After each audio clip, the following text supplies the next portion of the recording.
anakuja. Nikasema niende nikatoe kero langu. Kwa kweli kijiji cha Kikuyuni tunanyanyasika kwa kupitia uongozi wa serikali ya Mwambani, kwa sababu kidiwani akifika pale na kamati yake ya kijiji, hakuna cha maelezo, hakuna cha nini. Anafika tu anapima viwanja kuwauzia watu kwa shilingi 30,000. Hivi kweli inakuwa haki? Anayeuza nani? Diwani na kamati yake, viongozi wa Mwambani, mwenyekiti wa kitongoji, mwenyekiti wa vijiji na wajumbe wake. Mheshimiwa, inasikitisha sana. Mimi nilipo hapa nina watoto 6, nikanunua eneo la hekari 3 na kuja kukatwa, zinakatwa vipande, nikabaki na kipande kimoja. Je, watoto wangu hao niwapeleke wapi? Inasikitisha sana. Unakutwa tu uko nyumbani, watu wamekuja asubuhi, wanakuja tu wewe kwenye mji wako, wanapima yale mazingira, wanaweka mambo, wanakuambia kwamba nyie ni wavamizi wa maeneo.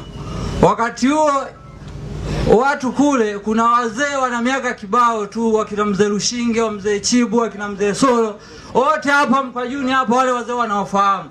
Anayefanya hivyo ni nani? Wanaokuja kupima hayo maeneo na kuambia kwamba nyinyi ni wavamizi akina nani hao? Diwani wa Mwambani ndo wanakuja kule kugawa ile maeneo.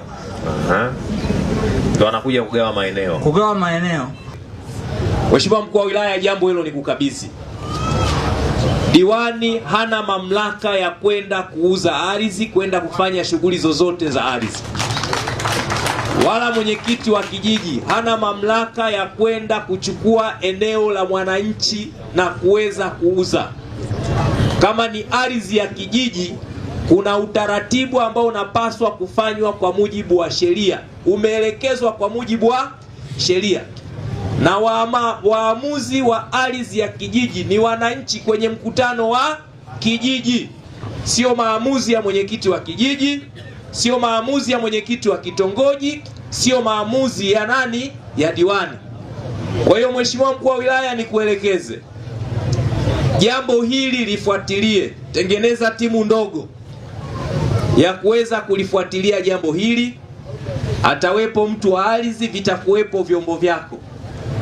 Ikithibitika hao viongozi kuanzia diwani, mwenyekiti wa kijiji, si wenye vitu wa vitongoji, wamehusika kwenda kupora ardhi za wananchi, wakamatwe kwanza, waingie kwanza ndani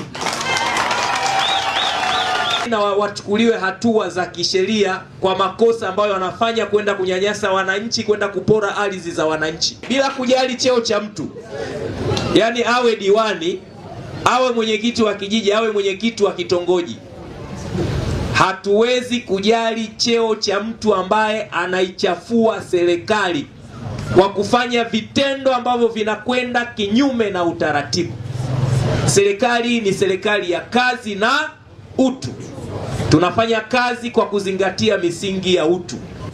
Lakini wale waliochukuliwa ardhi zao baada ya taarifa kupata, maanake warejeshewe. Kama kuna mwananchi ameporwa ardhi yake, arejeshewe ardhi yake, kwa sababu ni haki yake. Na sisi serikali, wajibu wetu ni kutenda haki. Lakini nitoe wito na nisisitize, viongozi sisi ambao tumepewa dhamana, kuanzia wenye viti wa vitongoji kule, wenye viti wa vijiji, watendaji, twendeni tuwatumikie hawa wananchi kwa upendo. Tusitengeneze chuki na uadui kati ya serikali na wananchi, kwa sababu ukitenda jambo baya pale, kinachoonekana ni kwamba huyu ametenda ni kiongozi wa serikali. Sasa serikali yote inachafuka kwa matendo ambayo amefanya mtu mmoja kwa matakwa yake, kwa maslahi yake binafsi. Sasa kwenye mkoa huu wa Songwe nimekuwa nikitoa maelekezo na narudia mara kwa mara, ni marufuku, na nisingependa kusikia mwananchi ananyanyaswa na mtumishi wa serikali na kiongozi wa serikali.